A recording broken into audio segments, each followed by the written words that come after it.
L'hôtel 3.1 se situe sur un marché présentant 12 concurrents directs. Avec un total de 250 chambres, dont 200 de catégorie standard et 50 de catégorie premium, l'hôtel 3.1 est un hôtel 4 étoiles situé au plein centre-ville, emplacement qui s'avère commode pour notre clientèle business. Nous offrons à cette dernière également 2000 mètres d'espace conférences et événementiels permettant d'accueillir jusqu'à 200 personnes. Notre restaurant de 125 places et son bar lounge adjoignant de 50 places nous permettent d'augmenter nos revenus ancillaires tout au long de l'année. L'hôtel 3.1 offre une piscine ainsi que des espaces extérieurs. En semaine, nous ciblons la clientèle des segments bar standard, premium, small group et qualified. Notre choix de segmentation se base sur l'analyse du taux d'occupation et du market mix de l'année précédente. En effet, comme nous pouvons le voir sur la grille affichée, les bars standards sont nos principaux clients, que ce soit en semaine comme en week-end. Les premiums, cependant, sont plus présents durant la semaine, car il s'agit du segment business. En week-end, le segment des premiums ne fait donc pas partie de notre cible principale. Cependant, nous nous concentrons sur le segment Guaranteed, car nous savons que ces derniers réservent leur séjour par des moyens directs, ce qui nous permet de réduire considérablement les frais liés aux intermédiaires. Afin de pouvoir nous différencier de nos concurrents dès le début, nous avons opté pour une stratégie de prix écrémage et nous voulons être perçus comme high price, high quality. Pour les segments que nous ne visons pas, nous avons défini des prix élevés afin de les décourager des réservations. En vue d'une économie ralentie et d'une concurrence accrue sur le marché hôtelier dans les autres villes, l'hôtel 3.1 ainsi que nos concurrents directs ont connu une baisse constante de la performance durant les 2 dernières années. En effet, malgré une baisse d'environ 11% de nos prix, le taux d'occupation n'a cessé de diminuer considérablement, entraînant une diminution de notre gross operating profit de 31% à seulement 17%. Pour l'année en cours, nous fixons des objectifs suivants. En considération de la situation économique actuelle, nous visons un chiffre d'affaires de 700 000 $ pour le mois de janvier. L'année antérieure, nous avions atteint un chiffre d'affaires cumulé de 7,4 millions de dollars durant le premier semestre, comme le montre le compte de résultats. C'est surtout en haute saison que nous reverrons notre objectif financier à la hausse. L'hôtel 3.1 s'engage à atteindre une satisfaction client supérieure à celle de nos concurrents. Nous voulons aussi un ADR au-dessus de celui de la concurrence. Enfin, nous souhaitons générer un Gross Operating Profit supérieur de 25% et un ROE supérieur de 8%. Au premier trimestre, le prix premium de la semaine est de 235 francs. Celui du week-end est de 230 francs. Le prix Guaranteed est de 230 francs pour ces deux segments. Nous avons donc décidé de garder le même prix pendant la semaine que pour le week-end, car le segment mix reste identique pendant la semaine que le week-end. De plus, le prix des small groups de la semaine est de 175 francs et celui du week-end est de 165 francs, car plus de small groups viennent le week-end. Nous voulons donc leur offrir un prix plus avantageux. Notre prix pour bar standard est de 230 francs pendant la semaine et de 195 francs pour le week-end. Ce prix avantageux permet d'attirer beaucoup plus de clients bar standard. Plus de 25% du revenu de notre hôtel est réalisé par ce segment. Nous pouvons, en référence au pourcentage de demandes de canaux de distribution de l'année passée, remarquer que nos prix varient légèrement selon les différents canaux de distribution. Par exemple, pour le segment premium, la plupart des clients viennent en direct et en GDS. Donc leurs prix sont un peu plus chers que le prix des wholesalers. Cette stratégie de prix fonctionne bien. En effet, le taux d'occupation augmente graduellement d'environ 40% à 52% pendant le premier trimestre. Nous réussissons même à gagner un revenu significatif de plus de 1 400 000 à la fin de mars. Nous réussissons à être perçus comme nous le voulions, c'est-à-dire être vus comme high price, high quality au premier trimestre. Cependant, nous pouvons remarquer que le ADR de 20 francs est supérieur au marché, ce qui nous permet d'avoir un ARI supérieur à 1, alors que le MPI et le RGI sont tous deux inférieurs au marché. Étant donné que nous sommes au premier trimestre, nous avons eu de grosses dépenses au niveau opérationnel, marketing et administratif. Ceci, surtout afin de bien nous différencier de nos concurrents et afin de bien démarrer le cycle.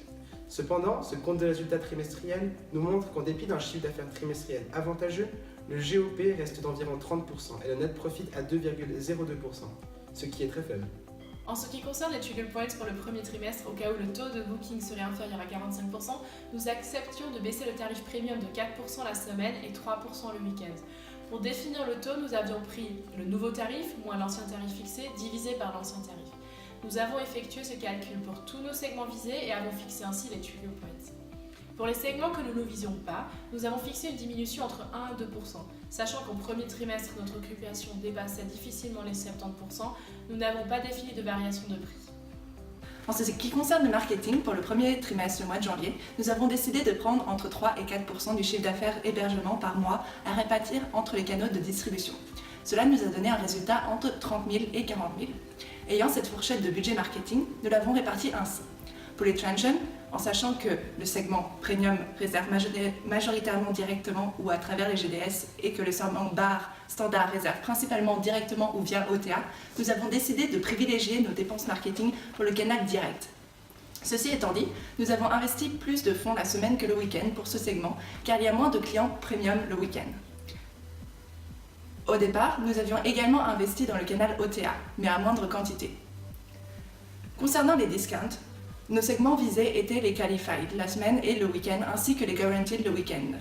Nous avions choisi ces segments car ils privilégient le canal direct, ce qui nous permettait d'éviter de payer une commission aux OTA et GDS. Le marketing était donc basé sur le direct à part égale. Les groupes, quant à eux, n'étaient pas notre cible principale, excepté les small groups. Ceci ne passant que par le canal direct, cela nous permettait également d'éviter de verser une commission aux GDS et aux OTA et de n'investir en marketing qu'en direct. Les dépenses totales marketing du mois de janvier revenaient à 40 000, ce qui était dans notre fourchette de budget. Les social media comments du mois de janvier montrent que l'investissement que nous avons effectué en marketing est trop faible et qu'il est donc difficile de trouver des infos à propos de notre hôtel. Notre stratégie marketing n'était donc pas assez agressive par rapport à notre concurrence. Nous avons donc décidé d'augmenter nos dépenses marketing pour février de 12,5% et d'investir un peu plus de notre budget dans les GDS pour les transient la semaine. Concernant les services et les facilities, nous avons décidé de nous concentrer nos dépenses dans le premier trimestre pour avoir le temps de voir les changements que ces investissements peuvent créer. Ainsi, en janvier, nous avons investi dans tous les services sauf le van, car étant donné que les groupes n'étaient pas notre segment cible, nous n'avons pas jugé important de l'avoir dès le début. Pour avoir une qualité élevée, il fallait que les clients soient satisfaits de nos services et nous avons pu très rapidement observer une grande satisfaction. Nous avons également décidé de prendre un valet parking car il demande un faible investissement et provoque une forte satisfaction, et les retail shops permettent également d'augmenter la qualité perçue et semblent générer un fort revenu.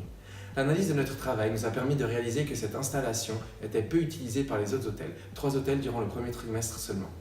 Cette installation nous permet ainsi d'avoir un avantage concurrentiel sur la grande majorité des autres hôtels dans la zone. Nous avons également effectué de nombreux nettoyages afin de garder une bonne réputation. En janvier, nous avons nettoyé les chambres et le front desk pour profiter de la faible occupation de la basse saison et ne pas condamner les chambres inutilement. En février, nous avons décidé de faire un business center car nous visons principalement des clients de type business et il peut créer une valeur ajoutée pour ces clients. Le lobby kiosque permet d'augmenter la satisfaction client et la réputation du lobby. C'est pour cela que nous avons décidé de la faire le plus tôt possible. En mars, nous faisons le nettoyage du lobby et des associated facilities en réponse aux différentes réputations. Au deuxième trimestre, une bonne stratégie de prix avec une demande continuellement élevée pendant l'été nous permettait d'augmenter notre taux d'occupation de manière significative. Le taux d'occupation tout grimpait alors jusqu'à 67%. Regardons maintenant le Market Penetration Index. Nous avons réussi à atteindre notre but en attirant plus de clients transient que le marché, car le MPI est toujours supérieur qu'à 100%. Cependant, le Occupancy Index de groupe fluctue dramatiquement pendant cette période. La raison principale sont les 2 demandes de groupe en mars et en mai. Cependant, nous avons refusé ces RFP car nos clients ciblés ne sont pas les groupes. De plus, ce n'est pas profitable pour nous de refuser notre majorité de clients transient en accueillant les groupes. Comme selon les prévisions, il y avait une augmentation du taux d'occupation prévu pour le deuxième trimestre. Nous avons donc décidé d'augmenter notre budget marketing de 11,1%, ce qui revenait à 5% du chiffre d'affaires hébergement. Concernant les canaux de transient, nous avons continué à privilégier le canal direct, mais mis 1000 de plus de budget aux GDS et OTA le week-end. De plus, pour les discounts, nous avons rajouté du budget pour les GDS et les OTA, en sachant que le segment Guaranteed réserve à 30% à travers les GDS. Cette décision n'était pas éclairée puisque nous ne ciblons les Guaranteed que pour le week-end et que les discounts ne réservent pas à travers les OTA. Nous aurions dû rajouter du budget marketing aux GDS, mais seulement pour le week-end. En avril, nous faisons le nettoyage des meeting rooms après la fin des travaux du business center. Et pour répondre à la réputation, qui est en baisse, nous faisons un soft goods review du programme environnemental. En mai, nous faisons le nettoyage du restaurant, lobby bar et parking, car la réputation et donc notre image vis-à-vis des clients et de la concurrence commençait à trop baisser. En juin, nous décidons de rajouter un lobby bar car les clients disent sur les réseaux sociaux que les facilities que nous proposons ne sont que ce qu'ils ont besoin. Nous souhaitons par là créer une surprise et augmenter la satisfaction. À la fin du deuxième trimestre, nous remarquons qu'il faut porter une très grande attention à la qualité et nous décidons donc de se concentrer sur les nettoyages, soft goods review et rénovation. C'est là que nous comprenons que chacune de ces manœuvres augmente la réputation à un certain taux. On passe maintenant au troisième trimestre. Avec l'amélioration de la condition économique et la performance de l'hôtel durant ces 2 derniers trimestres, nous avons eu des résultats remarquables. Une stratégie écrémage permettant de bien nous différencier de nos concurrents nous a permis de faire augmenter notre occupation index et notre RevPAR index au-dessus du marché, qui s'agit de 103%. Intéressons-nous maintenant au mois d'août. Ce mois-ci est sans doute été l'un des plus productifs. En effet, notre quote-part de 706 n'a jamais été si important. On a un COP qui est presque de 50% et un net profit qui est presque 23%, ce qui est 11 fois plus élevé qu'au premier trimestre. Par ailleurs, notre ROI et ROCI sont les plus élevés de l'année. Cela démontre notre excellente capacité à générer du revenu sur les investissements au mois d'août. Lors de ce trimestre, nous avons rajouté le budget marketing alloué au discount OTA au Transient. Le constat était également, d'après les réseaux sociaux, que notre budget marketing était trop faible pour cette période en comparaison à la concurrence. Nous avons donc augmenté les dépenses marketing jusqu'à 65 000, ce qui équivaut à une hausse de 30% de notre budget. Nous avons réparti cela dans toutes nos catégories ciblées. En juillet, nous refaisons un nettoyage des chambres, du front desk et du programme environnemental. Nous ne savions pas que le nettoyage des chambres causerait une mise hors service des espaces nettoyés. Nous avons donc fait une erreur qui s'est quelque peu fait ressentir dans notre taux d'occupation. Nous faisons que très peu de travaux durant la haute saison pour ne pas avoir d'espace fermé et faire baisser le taux d'occupation et la réputation de notre hôtel. Nous n'avions pas compris cela, alors nous tâchons de réparer comme possible nos erreurs en ne faisant rien et en gardant l'argent à disposition pour les prochains mois qui ont normalement une occupation plus basse. Nous nettoyons tout de même, durant le mois de septembre, le lobby, le restaurant et les meeting rooms pour répondre à la réputation de ces espaces qui est en baisse constante. Au 4e trimestre, après la haute saison, le revenu total commençait à diminuer, mais on essayait de maintenir le GOP stable avec difficulté. Ce dernier trimestre est sans doute la période la plus difficile et délicate pour l'hôtel 3.1. Nous avons eu une forte diminution de groupe à cause de nos refus de la demande de groupe en novembre. D'ailleurs, un MPI inférieur que 1 pour Transient en octobre et en novembre nous montre qu'on n'a même pas réussi à attirer nos clients principaux au-dessus du marché.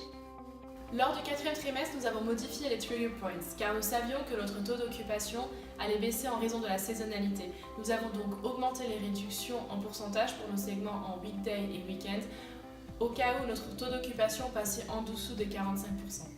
Pour ce dernier trimestre de l'année, comme nous étions en basse saison, notre taux d'occupation allait baisser ainsi que notre revenu.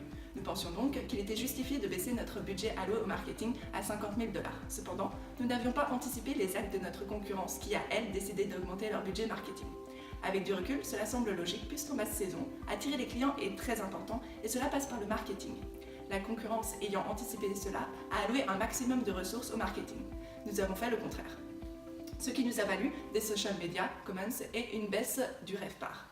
Pour réagir à cela, nous avons augmenté les dépenses marketing de 50 000 à 65 000 $ pour attirer plus de clients et faire face à la concurrence. Cependant, encore une fois, nous n'avons pas anticipé les décisions de nos compétiteurs qui ont fait la même chose et résultat, pour la fin de notre activité, nous avons eu un commentaire sur les réseaux sociaux. À la fin du 4e semestre, nous remarquons que les travaux sur les infrastructures nous permettent de générer un avantage compétitif. En effet, d'après les données de présentation de l'hôtel, on nous informe qu'aucun des hôtels dans le périmètre n'est rénové. Avec leurs travaux sur les infrastructures, nous avons pu rapidement générer des revenus qui se sont ajoutés aux fonds disponibles afin d'effectuer des travaux supplémentaires. Les rapports nous montrent que les revenus sont en fonction des biens disponibles à la vente pour le consommateur. De plus, il y a une corrélation évidente entre l'occupation de notre établissement et les revenus générés par nos installations. Le graphe montre ainsi la corrélation pour le guest room entertainment au cours de la saisonnalité. Si l'hôtel 3.1 veut continuer à attirer les segments Guaranteed et Qualified, il faudra que ces deux tarifs soient inférieurs au prix Premium pour rendre notre stratégie de prix plus cohérente.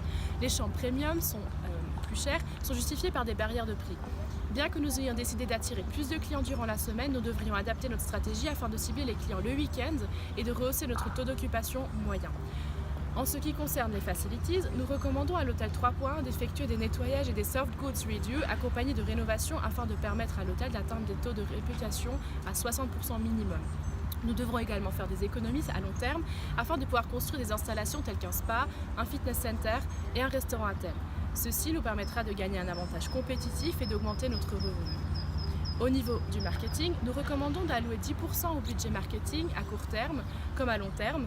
C'est cela qui nous permettra de nous démarquer de la concurrence et d'attirer de nouveaux clients.